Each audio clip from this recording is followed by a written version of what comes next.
grâce et la paix vous sont données de la part de Dieu notre Père et de Jésus-Christ, notre frère et notre Sauveur. Soyez tous les bienvenus en ce second dimanche de l'Avent. Vous qui êtes présents au temple avec moi et vous qui vous êtes joints virtuellement à nous. Tous, nous sommes unis par l'Esprit Saint qui ne s'arrête pas aux frontières de la matérialité de nos corps et qui, au contraire, utilise tous les moyens, y compris Facebook, pour nous rejoindre et nous lier les uns aux autres. Dieu s'invite. Voici le temps de l'attention. Voici le lieu pour la rencontre.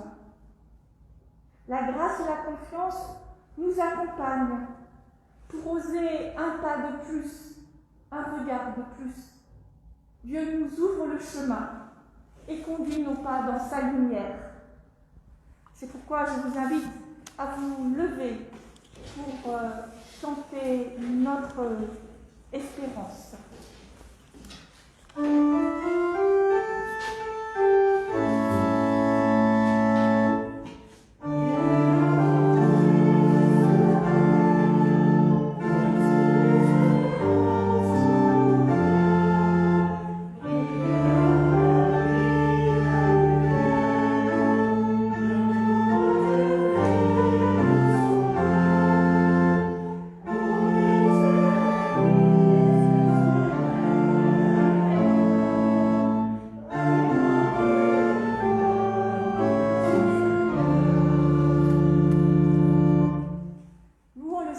Avec le psaume 34.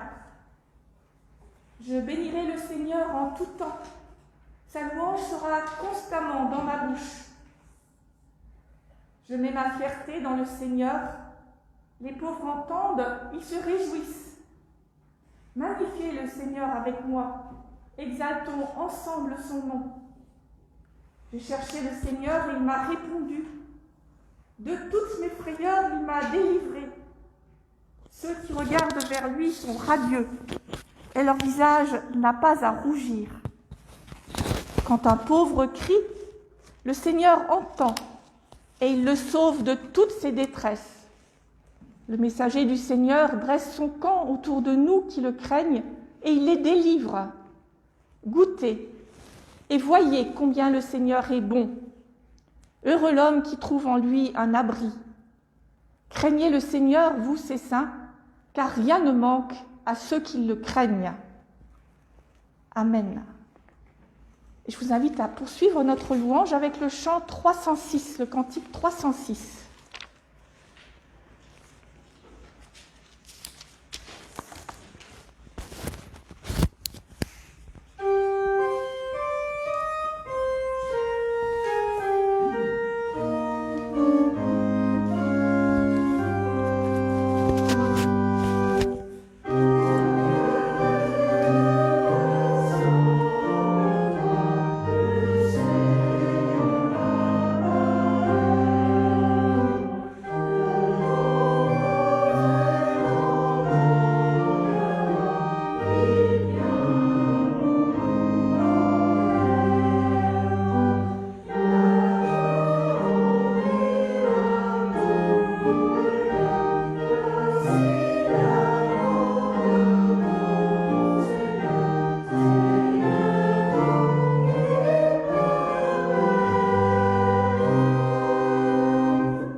nous aime, Dieu nous a envoyé son Fils, la lumière du monde. Parce qu'il nous aime, il nous a aussi offert sa loi comme chemin de liberté. Écoutons-la par la voix du prophète. Brise les chaînes injustes, délivre ceux qu'on opprime, mets fin à tout esclavage. Partage ton pain avec celui qui a faim. Préoccupe-toi du malheureux sans abri et ne te détourne pas de ton prochain. Oui, cette loi, elle nous est donnée pour nous, pas pour les autres. Bien sûr que cela fait du bien aux autres, mais elle nous est donnée à nous, pour que nous soyons en harmonie avec ce que Dieu veut pour nous. Et pourtant, nous sommes notre pire ennemi. Cette loi que nous savons parfaitement être pour notre bien, nous n'arrivons pas à lui obéir, nous n'arrivons pas à la vivre. Nous prions. Père, nous voici ce matin rassemblés par ton appel. Nous voulons te dire notre peine à te répondre. Tu nous conduis sur un chemin de lumière, mais souvent, nous fermons nos yeux pour ne pas le voir. Pardonne-nous. Tu nous appelles à t'accueillir dans nos vies, mais nous ne sommes attentifs qu'à nos propres désirs. Pardonne-nous. Tu nous enseignes que l'amour est la source de la vie, mais nous confondons amour et égoïsme. Pardonne-nous. Tu nous accompagnes sur le chemin de nos vies et nous ne t'en sommes même pas reconnaissants. Pardonne-nous. Nous reconnaissons devant toi notre faiblesse, notre incapacité à rester à ton écoute et à accepter pleinement la vie que tu nous donnes. Amen.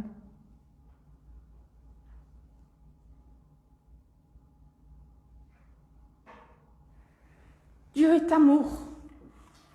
Il entend la confession de notre cœur. Dieu est patient. Il renouvelle chaque jour son appel. Il nous guide et nous soutient. Il est avec nous tous les jours jusqu'à la fin du monde. Oui, Dieu a tant aimé le monde qu'il a donné son Fils unique pour que quiconque met sa foi en lui ne se perde pas, mais ait la vie éternelle. Par Jésus-Christ, notre péché nous est pardonné. Par le Saint-Esprit, la puissance de vie nouvelle nous est accordée. Que Dieu nous mette au cœur l'assurance de son pardon et qu'il nous donne de marcher vers son royaume. Amen. Et je vous invite à vous lever pour chanter notre reconnaissance avec le cantique « Écoutez un saint cantique ». Écoutez un saint cantique.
Nous prions avant de lire les Écritures afin qu'elles deviennent pour nous paroles de vie. Père, le monde autour de nous se prépare pour les fêtes et nous voici devant toi pour accueillir ta parole qui donne sens à notre fête. voici nos projets devant toi et notre disponibilité offerte. Que ton esprit enracine en nous ta parole, qu'elle soit notre joie et notre allégresse. Amen.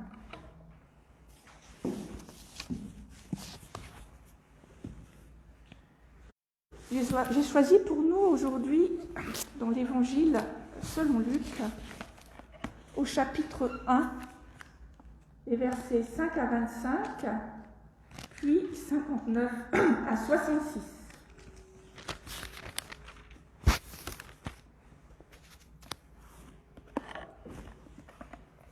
Au jour d'Hérode, roi de Judée, il y eut un prêtre nommé Zacharie, de la classe d'Abia. Sa femme était une descendante d'Aaron et son nom était Élisabeth. Tous deux étaient justes devant Dieu et suivaient d'une manière irréprochable tous les commandements et les ordonnances du Seigneur. Mais ils n'avaient pas d'enfants parce qu'Élisabeth était stérile et ils étaient l'un et l'autre avancés en âge.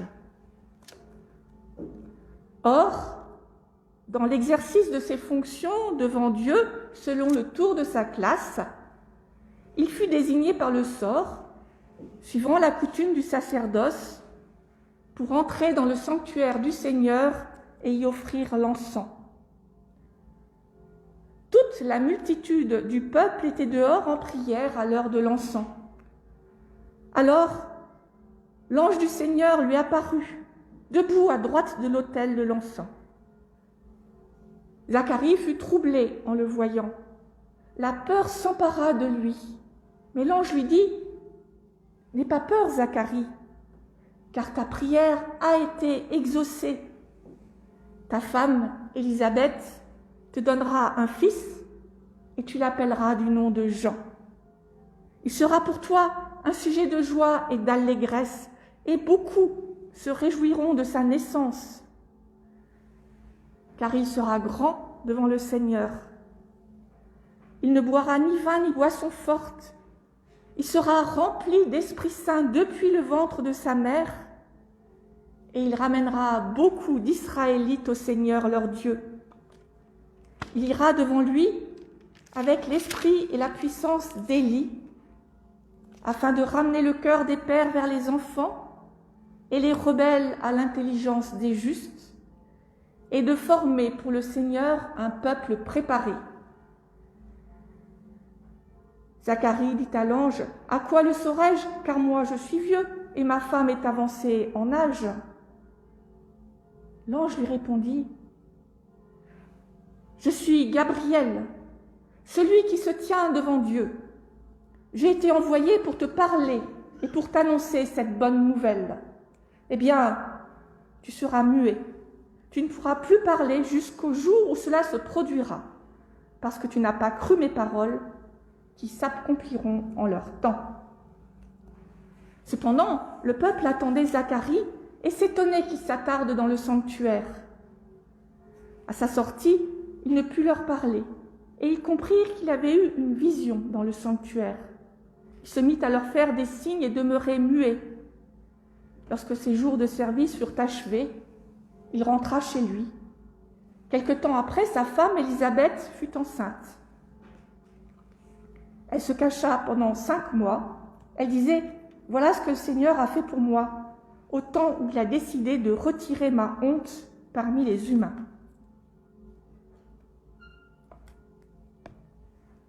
Le temps où Élisabeth devait accoucher arriva et elle mit au monde un fils. Ses voisins et les gens de sa parenté apprirent que le Seigneur avait fait preuve envers elle d'une grande compassion et ils se réjouirent avec elle. Le 8e jour, ils vinrent circoncire l'enfant et ils allaient lui donner le nom de son père Zacharie. Mais sa mère dit non, il sera appelé Jean. Ils lui dirent : « Il y a dans ta parenté personne qui porte ce nom. » Et il faisait des signes à son père pour savoir comment il voulait l'appeler. Zacharie demanda une tablette et il écrivit : « Son nom est Jean. » Et tous s'étonnèrent.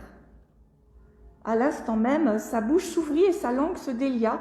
Il se mit à parler et à bénir Dieu. Tous les habitants des alentours furent saisis de crainte, et dans toute la région montagneuse de la Judée, on discutait de tous ces événements. Tous ceux qui en entendaient parler se mirent à réfléchir. Ils se demandaient « Que sera donc cet enfant ?» car la main du Seigneur était sur lui. Zacharie, son père, fut rempli d'Esprit Saint et se mit à parler en prophète en disant « Béni soit le Seigneur, le Dieu d'Israël, d'être intervenu en faveur de son peuple, d'avoir assuré sa rédemption et de nous avoir suscité une corne de salut dans la maison de David, son serviteur, comme il en a parlé par la bouche de ses saints prophètes d'autrefois, un salut qui nous délivre de nos ennemis et de tous ceux qui nous haïssent. C'est ainsi qu'il montre sa compassion envers nos pères et qu'il se souvient de son alliance sacrée, selon le serment qu'il a juré à Abraham, notre père. Ainsi nous accorde-t-il, après avoir été délivrés des ennemis, de pouvoir sans crainte lui rendre un culte dans la sainteté et la justice devant lui tout au long de nos jours. Et toi, mon enfant, tu seras appelé prophète du Très-Haut, car tu iras devant le Seigneur pour préparer ses chemins, pour donner à son peuple la connaissance du salut par le pardon de ses péchés, grâce à la tendre compassion de notre Dieu. C'est par elle que le soleil levant brillera sur nous d'en haut, pour éclairer ceux qui sont assis dans les ténèbres et dans l'ombre de la mort, et pour diriger nos pas vers le chemin de la paix. Seigneur, ta parole est vérité. Sanctifie-nous par ta vérité. Amen. Je vous invite à vous lever pour chanter le cantique 303.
Frères et sœurs, vous est-il déjà arrivé de vous réveiller au milieu de la nuit?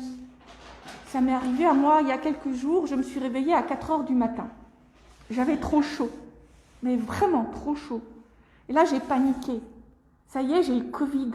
Pas maintenant, il y a trop de choses à faire. J'ai même pas pensé à « Oh, je suis malade, ça va être grave ». Non, mais il y a trop de choses à faire, c'est pas possible, je peux pas être malade maintenant. En plus, mon père est à l'hôpital, je sais pas quand je vais pouvoir aller le voir. Alors je me suis levée, j'ai pris ma température, 36,4, ouf, bon. Évidemment, là, je suis complètement réveillée, plus moyen de me rendormir. Et comme toujours, tout s'est bousculé dans ma tête. Tout ce que je devais faire et inventer cette semaine, les interrogations quant au sort de nos cultes, puisqu'il y a eu quand même un certain nombre de jours cette semaine, en fait, où on ne savait pas du tout quelles allaient être les nouvelles normes sanitaires pour les lieux de culte. Et puis, qu'est-ce que je pouvais offrir aux enfants et aux parents pour Noël, puisque la fête de Noël, évidemment, est supprimée, et que la veillée est compromise, en tout cas dans la forme traditionnelle, avec plein de monde partout et des enfants devant, que nous aimons beaucoup et que nous ne pourrons pas avoir cette année. À 5 heures, du coup, je me suis levée, j'ai fait un thé, j'ai décidé de copier la lettre que Mireille m'avait donnée, le cadeau qu'elle a fait pour le calendrier de l'Avent. Cette dame n'est pas une paroissienne régulière, mais elle ne manque visiblement pas de lire mes courriers, le Parlons-nous, et elle est fidèle au goûter de Noël. Le goûter de Noël, c'est ce rendez-vous annuel, dernière semaine avant les vacances de Noël, où nous réunissons nos anciens autour de prières, de chants, d'un conte raconté par Nicole Berthoud, et puis d'un goûter où il y a un partage, pas seulement de bonnes choses, mais de nouvelles. Et évidemment, cette année, il n'aura pas lieu. Mireille souhaite offrir ce qu'elle a reçu lors de ces rencontres. Vous avez d'ailleurs ouvert sa fenêtre. Je n'y ai pas mis les mots d'encouragement qu'elle m'adressait, mais je témoigne de la joie qu'ils m'ont procurée dimanche dernier quand j'ai ouvert son courrier déposé au temple. Alors à 5 heures du matin, en ce moment, il fait nuit et froid dehors, mais tout à coup, il a fait jour et chaud dans mon cœur. Les soucis demeurent, mais je me suis sentie soutenue par ce triple cadeau qui m'est fait. Le premier, de savoir que mes courriers sont lus au-delà du petit cercle des habitués. Le second, c'est que des personnes éloignées se sentent poussées à faire des cadeaux aux autres. Mireille, en effet, n'est pas la seule. Le troisième, ce sont ces mots de soutien et de remerciement, alors que j'en fais si peu pour elle personnellement. Et cela m'a conduit à repenser à tous les encouragements reçus récemment, les merci pour le culte consistorial qui a plu à beaucoup de monde, les petits messages de soutien. Et ils redeviennent tout neufs dans mon esprit et ajoutent tout à coup à ma joie. Et je me souviens, rien n'est impossible à Dieu. Ces 3 cadeaux totalement inattendus m'ont réjoui sur le moment, et leur souvenir a éclairé ma nuit de quasi-insomnie.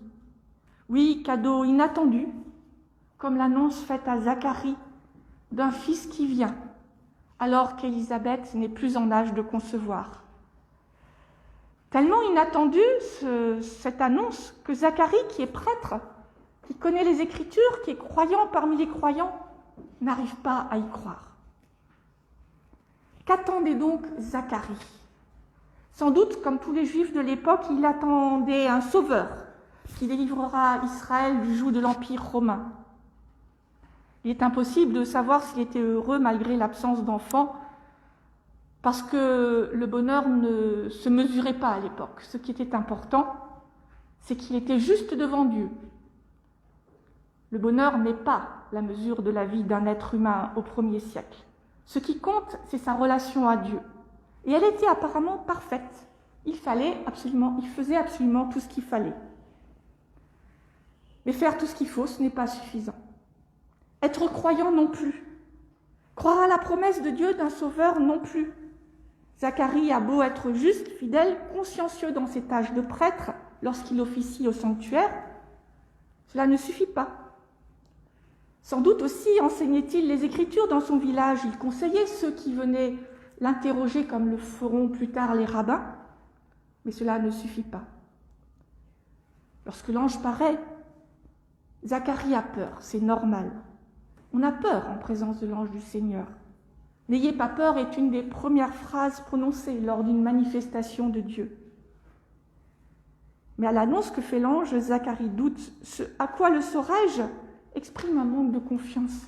Lui sait, il connaît les Écritures, il a reconnu être en présence d'un messager de Dieu et il demande des preuves. Quelques mois plus tard, dans un texte beaucoup plus connu, nous découvrons la jeune Marie qui posera elle aussi une question, mais une question légitime. Comment est-ce possible puisque je ne connais pas d'homme ? Marie ne demande pas un signe supplémentaire, elle s'interroge de manière très pratique. Zacharie, lui, sait que Dieu a réalisé d'autres prodiges du même ordre. Sarah, Anne, la mère de Samuel, puis la mère de Samson, celle qui n'a pas de nom, ont bénéficié de ce don de la vie en elle. Et Zacharie veut un signe de plus. L'ange va le lui accorder, mais sans doute pas comme Zacharie pouvait s'y attendre. J'ai toujours bien aimé la réponse de Gabriel. Luc est un grand conteur et il nous permet d'imaginer les détails de la scène. Et moi, je vois Gabriel se redresser en disant « Moi, je suis Gabriel ». Sous-entendu « Et toi, qui es-tu donc pour mettre ma parole en doute ?» Je m'imagine aussi l'état d'esprit de Zacharie. Il n'enregistre pas que la promesse est bien plus que celle d'un fils. Il n'enregistre pas qu'elle est l'annonce de la naissance d'un prophète, et plus que l'annonce d'un prophète, mais l'annonce de ce sauveur qui va venir, et que le prophète va lui-même annoncer. Et cette annonce, pourtant, elle est solennelle, elle est immense. Seule la venue directe du Messie aurait dépassé en importance le message de Gabriel.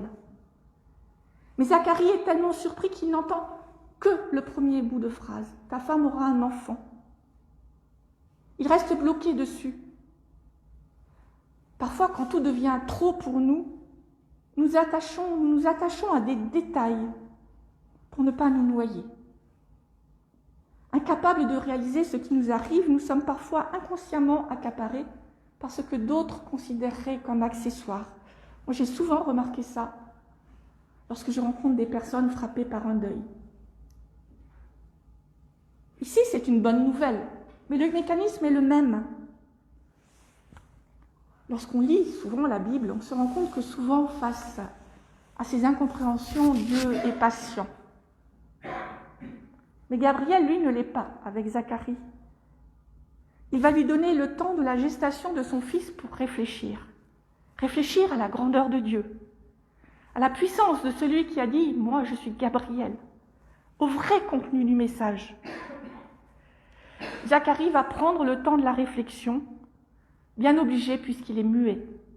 Pas d'enseignement, il ne peut pas parler, pas de service au temple, les muets étant exclus du culte. Je parlais d'attente dans la méditation du moi. Zacharie va attendre, et cette attente portera des fruits. Elle est féconde, elle fait grandir Zacharie, non pas dans la foi, il l'a déjà, mais dans l'écoute de la parole de Dieu. Alors j'ai sauté dans ma lecture un long passage qui concerne plus Marie que Zacharie. Il suffit de savoir, de nous rappeler, ou de nous rendre compte en changeant de point de vue, que Zacharie va être aidé dans sa réflexion par Marie enceinte qui va rendre visite au couple et qui va conduire Élisabeth à prophétiser. C'est l'épisode qu'on appelle communément la visitation. Est-ce que Zacharie aurait prêté attention aux paroles de sa femme et de sa jeune parente avant d'être confronté à Gabriel ? Peut-être, mais c'est très douteux. Les femmes ne s'occupaient pas de religion, la plupart ne savaient pas lire, et Zacharie, lui, était prêtre. Non seulement il détenait le savoir, mais il rendait possible l'accès à Dieu. Alors sa vieille compagne et la toute jeune Marie représentaient sans doute pour lui des êtres aimés, mais incapables d'une parole nouvelle sur Dieu. Zacharie est muet. Il attend. Il est rendu humble par l'épreuve que lui fait subir Gabriel. Et ça, ce n'est pas toujours le cas. Parfois, lorsqu'on se sent humilié, c'est la colère qui prend le dessus. Mais là, Zacharie est sur le bon chemin. Ça le rend attentif, ça le conduit à réfléchir. Quand on croit tout savoir, on n'écoute plus personne, on ne cherche plus la connaissance, on l'a déjà. Zacharie, qui croyait tout savoir, qui se comportait de manière exemplaire, n'a pas reconnu la parole de Dieu. Nous qui savons bien que nous ne saurions peut-être pas la reconnaître non plus, nous lui trouverons des excuses. Et d'autant plus que Zacharie évolue. Il ne reste pas sur sa position. Il comprend, il accepte. Et au final, non seulement il obéit en appelant son fils Jean, mais il rend grâce avec un hymne d'une puissance au moins égale à l'annonce de l'ange. Zacharie a compris, enfin. Son hymne est l'une des pépites de ce récit de naissance avec celui de Marie un peu plus tôt. Nous avons découvert tous les deux vendredi au caté. Zacharie chante la gloire de Dieu, mais il prophétise aussi. Certes, l'ange lui a parlé du destin de son fils, mais rien ne lui a été annoncé directement concernant la venue de cet autre enfant, le sauveur du monde. Or, c'est bien principalement cette venue que Zacharie chante. Sur les 11 versets de son hymne, 2 seulement sont adressés à son fils, pour lui dire que c'est lui qui va annoncer la venue de l'étoile du matin, de l'astre qui se lève, celui des anciennes prophéties. C'est lui qui va préparer le chemin de celui qui vient. Le reste de son cantique prophétique est à la gloire de Dieu, qui envoie la lumière éclairer ceux qui sont dans la nuit. Oui, Zacharie a médité la parole de Dieu. Il a accepté l'annonce de l'ange. Il a compris plus que ce que l'ange lui disait. Il s'est rendu disponible au Seigneur et le Seigneur lui a donné cette parole de prophétie. Il lui a permis d'être le premier à annoncer publiquement la venue de la lumière du monde. Cette lumière éclaire le chemin de ceux qui étaient assis dans les ténèbres pour les mener sur un chemin de paix. Un événement a bouleversé la vie entière de Zacharie. Cet événement, ce n'est pas la naissance miraculeuse de son fils, bien qu'un enfant change toujours totalement la vie de ses parents. Cet événement, c'est une parole venant de Dieu et qui n'était pas que pour lui, Zacharie, mais qui était destinée au monde entier. Cette parole, cette promesse, c'est aussi une réalité. La réalité de la naissance d'un autre enfant, celui de Marie. C'est toute sa vie, sa mort et sa résurrection qui ont illuminé le monde d'une lumière qui ne s'éteint jamais. Depuis, l'espérance est à l'œuvre, l'espérance d'un monde nouveau, différent. Elle jaillit d'une promesse de paix, d'un chemin que nous pouvons emprunter, car ce chemin, c'est Dieu qui le trace, et rien n'est impossible pour Dieu. Parfois, nous l'oublions. Nous ne sommes que des êtres humains, mais l'essentiel est que nous ne l'oublions pas tous en même temps. Lorsque nous sommes dans le noir absolu, une lampe de poche, une seule allumette même, peut montrer le chemin. Nous sommes bien sûr tous ensemble pour que la lumière brille plus fort, de jour en jour, d'année en année. Mais nous sommes aussi ensemble pour que les jours où ma lampe ne brille pas, celle d'un frère ou d'une sœur me montre le chemin. Et cette lumière nous rappelle que ce chemin est un chemin de paix, quelles que soient les épreuves de notre vie. Alors nous pouvons nous souvenir que depuis que Zacharie l'a prophétisé, depuis que la lumière de Pâques s'est levée, rien n'a jamais pu l'éteindre. Rien ne pourra jamais l'éteindre, parce que cette lumière vient de Dieu. Elle est parole de vie. Elle est l'espérance du monde. Amen.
Je vous invite à vous lever pour confesser notre foi.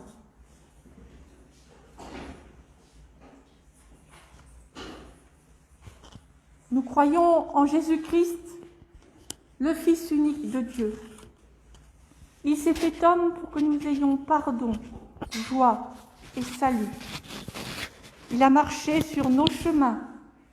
Il a relevé, consolé, accueilli ses frères et sœurs en humanité. Nous croyons qu'il est mort et ressuscité pour nous donner la victoire sur la mort et l'assurance de notre résurrection. Nous croyons qu'il viendra dans la puissance et la gloire comme il est venu dans la faiblesse et l'humilité. Par lui, nous croyons en Dieu notre Père, qui nous aime comme il aime Jésus-Christ et qui nous cherche jusqu'à ce qu'il nous trouve. Nous croyons en l'Esprit Saint, qui agit en notre esprit et qui nous atteste que nous sommes enfants de Dieu, qui guide l'Église par sa parole et nous révèle la joie de Dieu et l'amour de Jésus-Christ. Amen. Et je vous invite maintenant à chanter le cantique 302.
Quelques annonces. Mardi, groupe de prière, attention à 20h30, parce que Didier ne peut pas à 18h, donc à 20h30 par Zoom, mais à 14h15, nous nous réunissons pour continuer à découvrir, redécouvrir et méditer l'évangile de Marc. Aussi par Zoom, vous recevrez l'invitation. Samedi prochain, je l'annonce, mais vous n'êtes pas concernés, mais je vous l'annonce quand même, parce que peut-être que d'autres écoutent qui sont concernés. Nous allons faire un culte parents-enfants qui remplacera, comme il peut, la fête de Noël. Donc, c'est sur inscription uniquement et dans la limite des places disponibles. Donc, à mon avis, c'est rempli. Hein. D'après ce que j'ai eu comme inscription, nous allons faire un plan de salle, comme c'est comme dans les salles de spectacle. On va faire un plan de salle et puis on va voir où on met les gens et puis on va les placer. Voilà. Et puis dimanche prochain, pour moi c'est repos parce que je ne suis pas sûre que vous auriez envie d'un conte comme je vais le faire pour les enfants. C'est Hubert Midon qui vient pour présider le culte. Donc le culte ne sera pas filmé puisque mon téléphone ne sera pas là, mais Hubert donnera sa prédication pour qu'elle soit diffusée à tous, comme c'est le cas lorsque c'est un prédicateur. Je crois qu'il n'y a pas d'autre annonce, sauf que nous sommes le premier dimanche du mois, et donc avec l'offrande, j'espère que la boîte rose est là, l'offrande pour l'église, il y aura aussi un petit panier à la sortie pour Marc. Il y a aussi toujours les confitures à l'entrée, et puis bientôt peut-être des gâteaux aussi, des gâteaux de Noël pour les prochains cultes. J'ai eu des nouvelles de Marie-France Charlot qui va bien là-bas après et qui me charge de vous transmettre toutes ces bonnes amitiés et son souvenir. Merci. Voilà, je pense que c'est tout. J'ai encore 2 annonces, mais elles sont très particulières, donc je les ferai quand le culte sera terminé, parce que bon, les gens qui nous regardent sur Facebook ne sont pas tous des paroissiens. C'est le moment maintenant de tourner notre prière et notre regard intérieur vers toutes celles et ceux qui en ont besoin. Seigneur, notre Dieu, notre Père, tu règnes, tu viens dans notre monde et par ton Fils, tu nous as fait porteurs de ta bonne nouvelle. Pourtant, nous voulons aussi crier vers toi avec les femmes et les hommes qui sont aujourd'hui dans la détresse. Nous voulons te prier en ce temps de confinement pour toutes les personnes que la solitude affecte profondément. Donne-leur de recevoir des appels téléphoniques, des petits mots de ceux qui les entourent pour que cette solitude soit un peu allégée. Nous voulons te prier pour toutes les personnes qui sont angoissées par cette maladie, parce qu'elles sont malades, parce que des proches sont malades, ou parce que, malheureusement, elles ont perdu des proches. Nous te demandons de les soutenir et de les accompagner. Pour toutes les personnes victimes de la guerre, souffrant de faim et de misère, que nous oublions dans notre égoïsme, obnubilés par cette pandémie, qu'ils puissent trouver un havre de paix. Nous voulons te prier aussi pour tous ceux qui, dans notre pays, souffrent de faim, n'ont pas de toit, et pour qui Noël ne sera pas une fête. Donne-nous de les voir, donne-nous de les accompagner. Toi qui es chaque jour avec nous, donne-nous de ton esprit pour que nous soyons, nous aussi, des témoins de cet amour. Toi, dont le Fils nous a appris à te dire « Notre Père qui es aux cieux », que ton nom soit sanctifié, que ton règne vienne, que ta volonté soit faite sur la terre comme au ciel. Donne-nous aujourd'hui notre pain de ce jour. Pardonne-nous nos offenses, comme nous pardonnons aussi à ceux qui nous ont offensés. Et ne nous laisse pas entrer en tentation, mais délivre-nous du mal, car c'est à toi qu'appartiennent le règne, la puissance et la gloire, pour les siècles des siècles. Amen. Je vous invite à vous lever pour recevoir l'exhortation et la bénédiction. Soyons comme Zacharie, que notre attente soit une attente fructueuse, qu'elle nous permette de découvrir et de redécouvrir que la parole que Dieu nous adresse est une parole d'espérance, de paix et d'amour. La grâce et la paix vous sont donnés de la part de Dieu notre Père et de Jésus-Christ, notre frère, notre Sauveur, celui qui est la lumière du monde. Amen.